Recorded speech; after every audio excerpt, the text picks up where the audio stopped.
guess that wasn't part of your gambit before this happened. So take us back a little bit to what got you to this sort of stage. You know, you didn't suddenly get a visionary moment. You were quite seriously ill, weren't you? I was. Got a connecting flight about 9 o'clock and got there, and that was that. I'd been there a week and got a bit of flu, and I wasn't surprised. I thought, well, I'm pretty wrapped up when I went out, but even so, it was cold. I've not experienced minus 15. It was a steady minus 15, but the apartment was warm. Yes. But, you know, when we went out for a restaurant, shopping, wherever it was. And then I sort of got a bit of flu, and Nat went and got the things for the medication from the pharmacy. Yeah. Cooked some really good, healthy, you know, Eastern European, if you like, you know, food. Yeah. And I was okay. Yeah. Taxi back to Tiraspol on January the 10th, the end of that thing. The next day, January the 11th, I had to register at this little town hall place because I was going to be in Tiraspol for more than 10 hours. All right. So you have to register. 10 hours.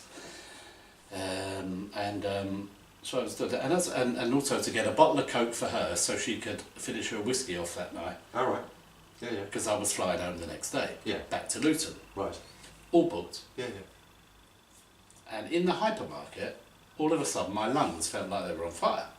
From nowhere. From absolutely nowhere. My feet were lead weights. I was in a lot of pain. Yeah. And I thought, oh, I'm not even going to get... I'm not even even going to get to the checkout. No. I'm not even going to get there. And they had an area where you could have a coffee and a pastry. And yeah. So I just slumped in a chair. January the 11th. The next time I opened my eyes, it was January the 24th. Wow. You know, I didn't know that when I opened my eyes. I opened my eyes to find myself with tubes. Yeah. Just everywhere. Wire for sound, as they say. Wire for sound, hooked up to some... I looked like an irrigation system. Yeah, It was unbelievable. Big machine, and I thought, right, okay. This had been shut for a couple of weeks, so it was quite hard to process. Yeah, yeah. But I was so chilled out. Right. When I think back. But were you chilled out because of the medication, or was it just so surreal? Or both? Both. Okay. Definitely both. Yeah. I hadn't known what had gone on. I had no clue. No. The medical staff were on me pretty quick. Hello, you know, sort of. Hello. Right. I'm not in England. No. You could have been. I could have been. Absolutely, I'll take that back actually. And how are you? You tell me. Yeah. Rest. Didn't tell me anything. No. Rest, please rest. A great big room, all on my own. Yeah. Incessant care. Yeah. It was incessant. It was full on. Yeah. Changing whatever was plugged into me, drip wise, needle wise. Yeah. What's his blood going round over there for? Yeah. You know, bloody hell. Yeah. That was okay. And that was. I spent 2 more weeks in the bed. Right. Conscious then. Yeah. And were you conscious every day? Yes. And during that time that obviously you were out of it, as one would say, from all that period of time, did you have any experiences that you knew you were out of it, or was it when you consciously woke you thought, where am I? Which obviously you would, but was there anything else that you had in your mind or your memory from that time or not? That came... later? Yeah. Okay. That came round about a month, 6 weeks later. Right. So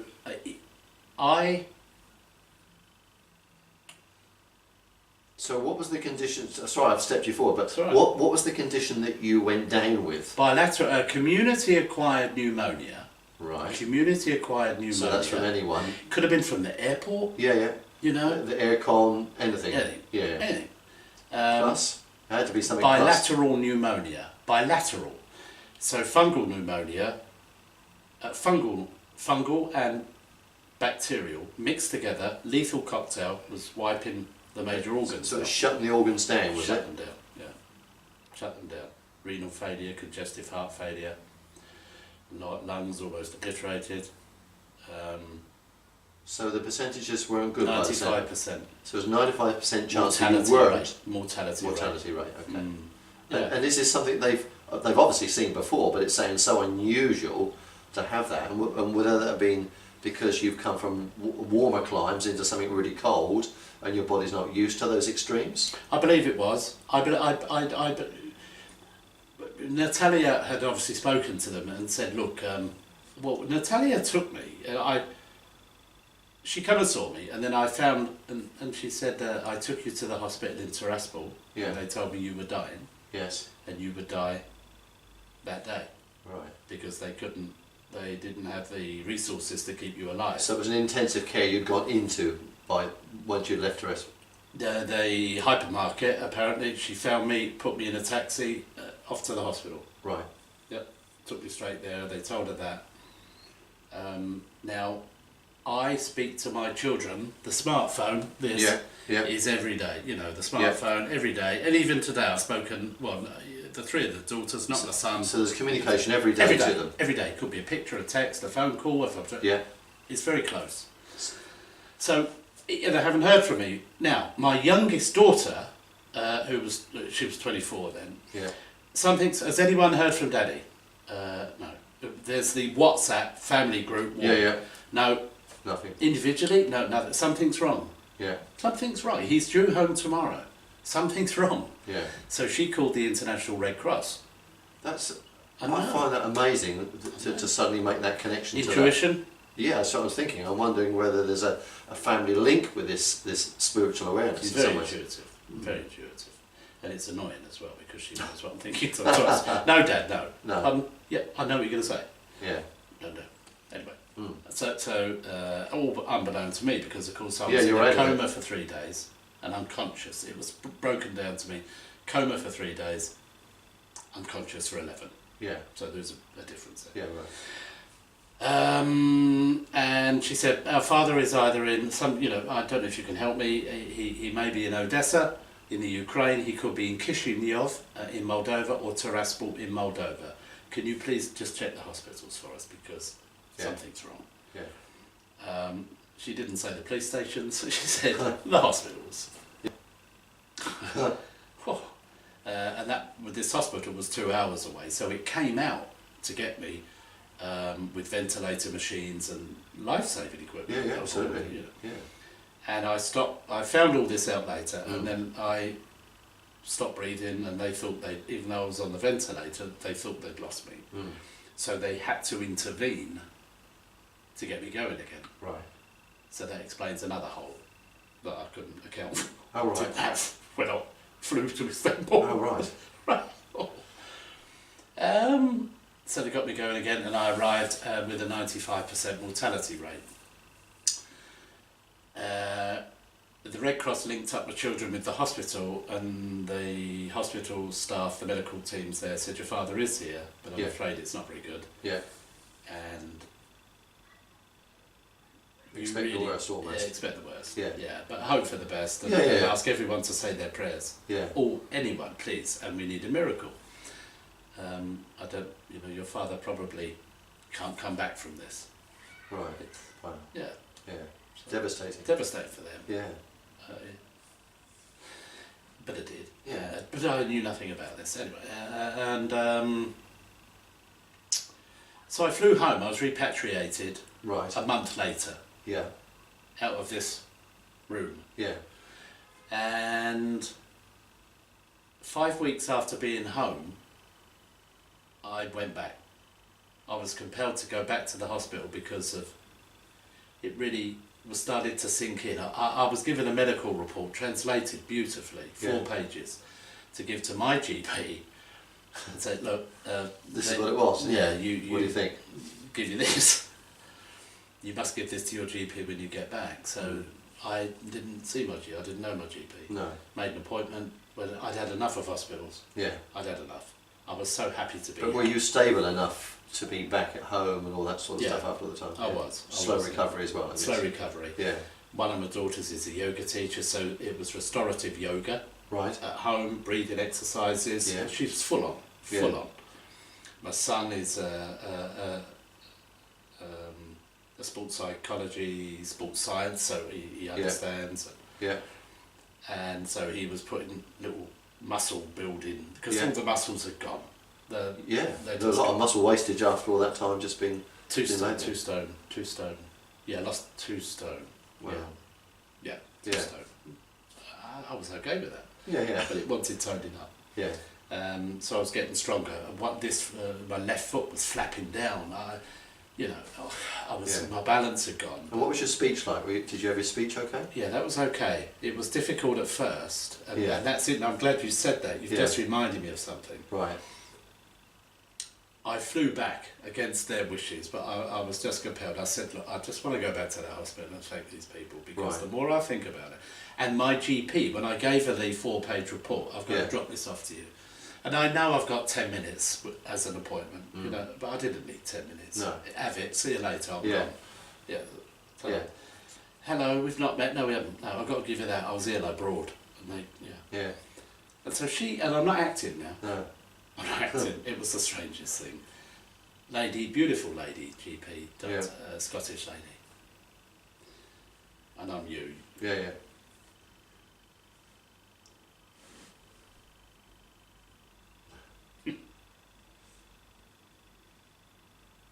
How are you? I'm alright now. Oh.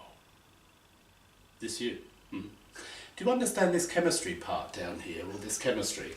No, I don't. I don't know what all that is. Yeah. Well, that's chemistry of a dead person. Oh, apparently I was. At one point. Wow. This was diagnosis. Going in. Yeah. Bzzz. We're going to be running late. I was paranoid now whenever they do this. We got on our intercom. We're going to be running late. I'll call you when I want the next patient in. I said, why have you done that? Oh, I'm gone. I don't want to be here. Praise. I need to understand a little bit more because I think we need to. Okay, look at you. You seem okay, but we need a series of chest. Come on. Yeah. Okay, so she booked up all sorts of specialists, lungs and all sorts. Yeah. And it was good. It was interesting what she said, because I was in awe. Not at that point, actually. It's when it had all percolated when I sat at home, and the children then gave me their version of what had happened in detail. Yeah. And I it's thought, like putting that puzzle back together, wasn't it? Yeah. Really? They told you that? Oh, okay. They said on day 3, Daddy, they said when you got there, the mood was sombre. It was, and on day 3, the chap was reading your blood gases, and he turned to his team and said, this Englishman's going to live, but I don't know how. And the mood lifted, and and all that, It's very different. And the lady GP here, who I gave that to, said to me, what an honour it was for these people. So she saw it from their perspective. Almost. She said, this is what we train for. Right. I would love to have been there. That's the ultimate challenge. Yeah. On all levels of medical intervention. This guy's got no chance. And odds. Yeah. That you turn the corner somehow, even with all that intervention, and all the dialysis that went with it, I guess. Yeah. Renal failure. Yeah. And so she went on about that, and I flew back. Now, what was interesting there,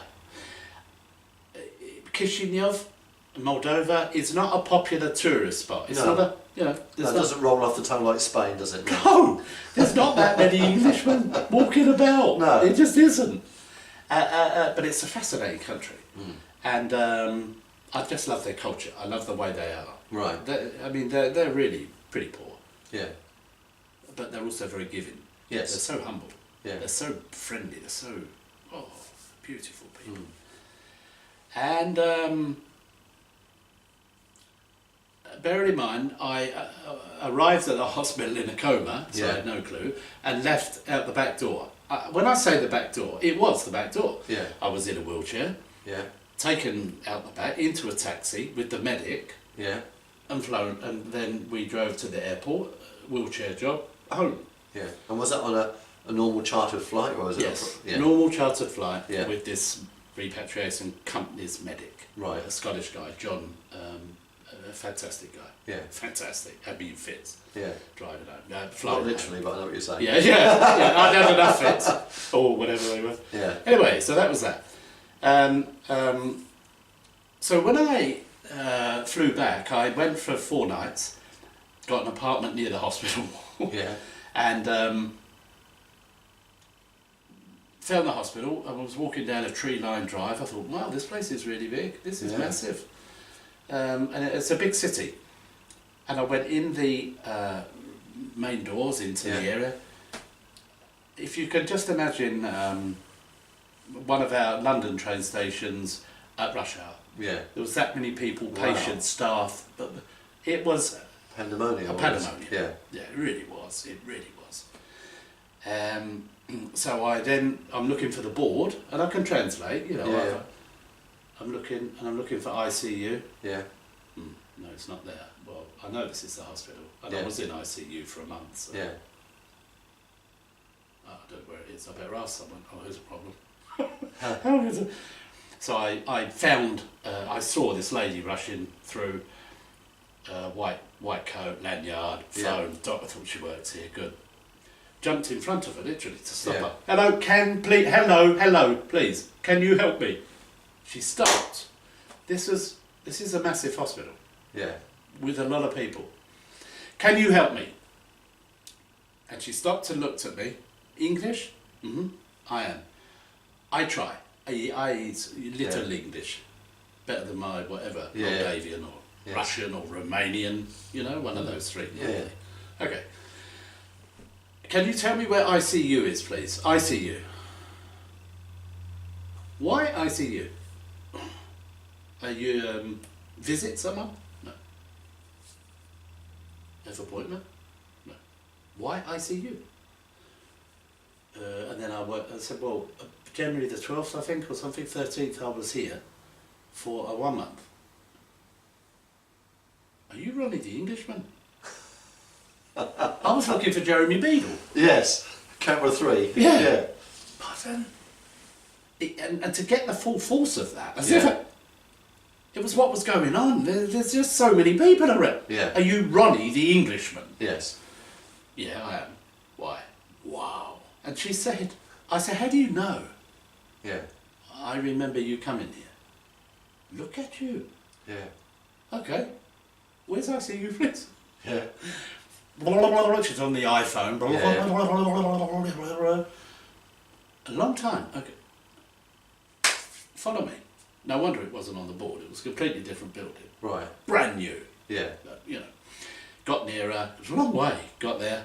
I was struggling a bit now. I thought, I've come back too soon. Yeah. Hold on. It's only 3 miles off we go. Oh.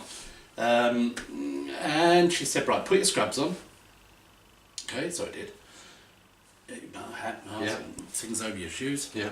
The doors opened, and there was this chap standing there who used to come into this big room where I was. I was unplugged slowly, you know, so She got better. Yeah.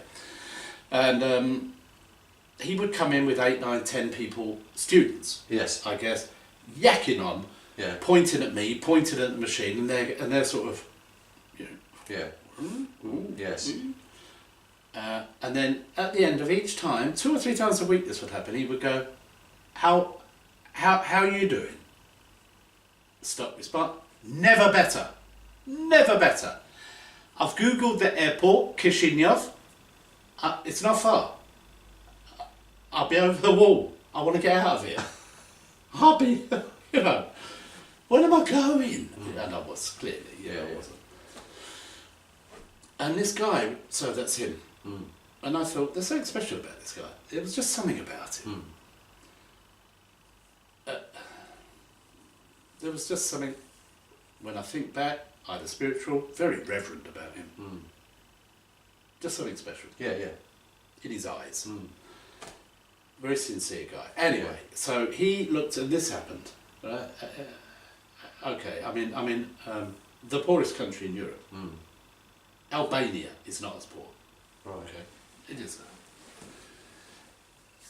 But you wouldn't know that necessarily. No. And the doors opened, and there he was. Right. So I went, hi. And he went,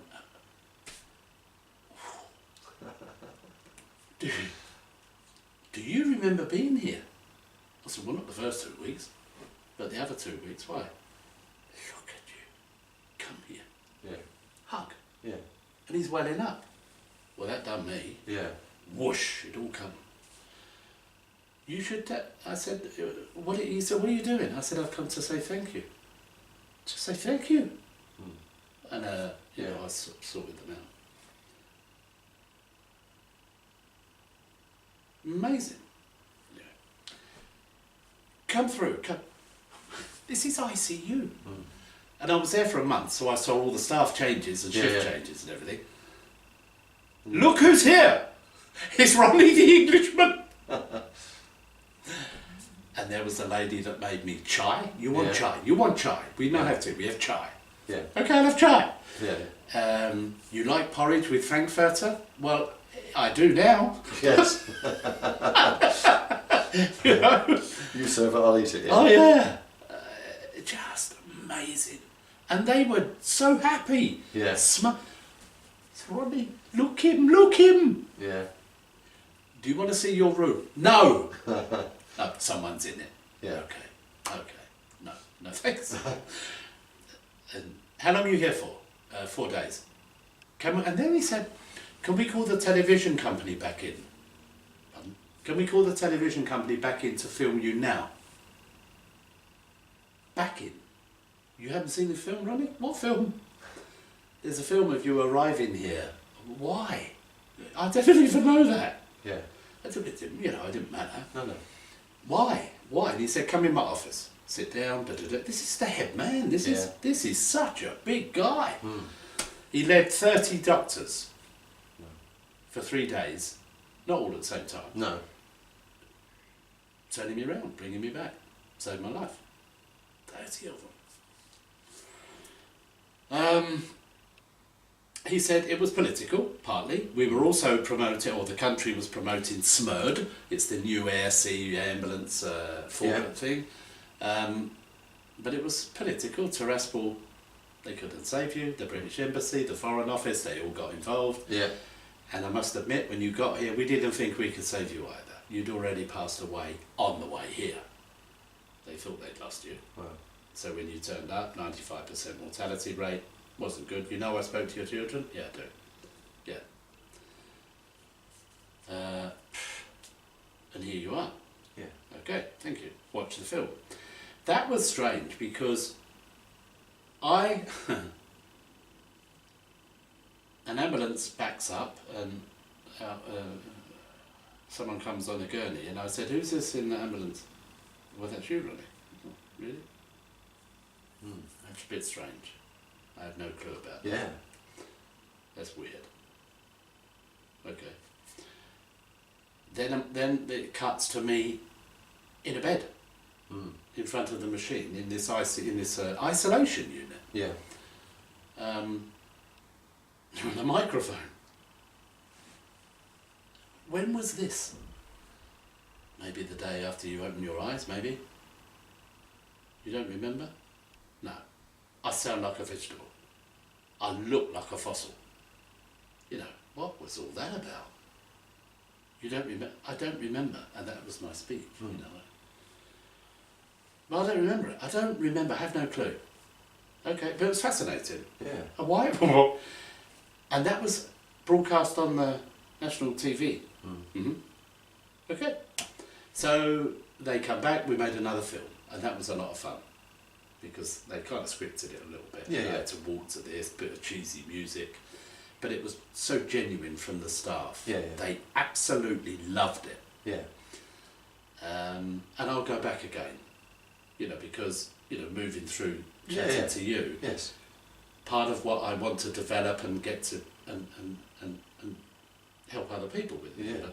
I want to go back to the hospital and get some more information from them. I mean, he filled the gaps in for me, this guy. Yeah. He filled 2 weeks worth of gaps in, and it was quite horrific, really. And when he said to me, I really don't know how you're here, because... All the signs were you body closing down. Yeah. No, I don't say that to your children. Yeah. I wouldn't say that. No. I told them not to get on an aeroplane. You wouldn't know them anyway, and there probably wouldn't be time, you know? Yeah. It's very, very emotional. And I said cheerio to him, and he didn't say, go and find your purpose. He didn't say that. No. He didn't say that exactly, but he inferred it. And there's a translation. Okay. But he said, look, I'm not really sure what it is that you do, Ronnie. I got on so well with him. Yeah. I don't really know what it is that you do for work. I don't really know, but I do know you're a special man. And that's what he said. So he said that. Yes. The day I was leaving the hospital Yeah. with the medic and everything, the day I was due to fly back, this lovely lady doctor come in, who I'd only seen one or twice before. Right. And she gave me the report and she said, hello, it is so lovely to see you now like this. You know, I was in a wheelchair. Yeah. I was still weak, but I was alive. And Yeah. I was me. Yeah, you were talking, but rehabilitation was on the cards. Yeah. Yeah. And she looked at me, just genuinely, and said,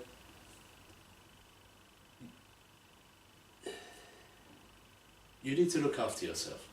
Now, you've been given another chance because you shouldn't be here. Yeah. Really. Yeah, yeah. And she said... Yeah, the medical diagnosis said it all. So, you are special. Am I? Okay, thank you. Am I? Yeah. I'm not. Yeah, so good luck.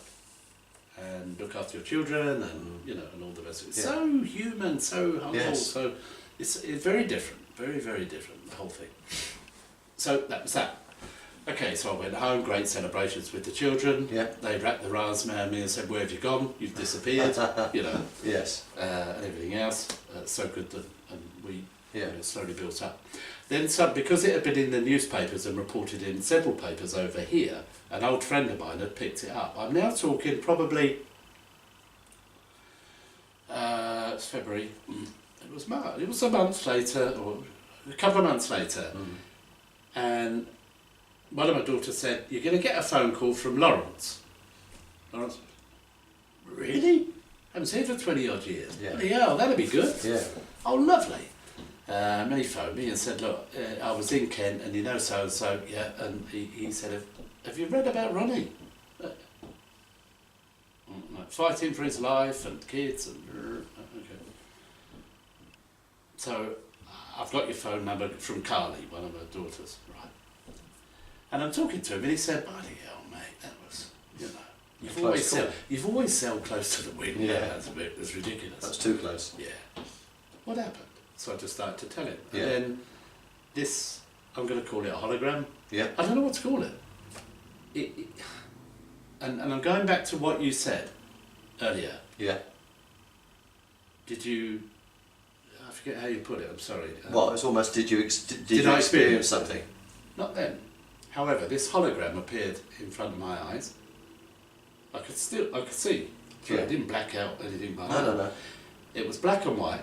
It's not a picture, it's not... No. It's It's almost, someone used the term like a vision, but not in the A negative vision, sense. yeah. You just could see this. Absolutely, Yeah. crystal, sharpening up, Yeah. fine-tuned, Yeah. you know. And what's that? But I recognised it. I'd been there. The taster day. Yeah. Now's the right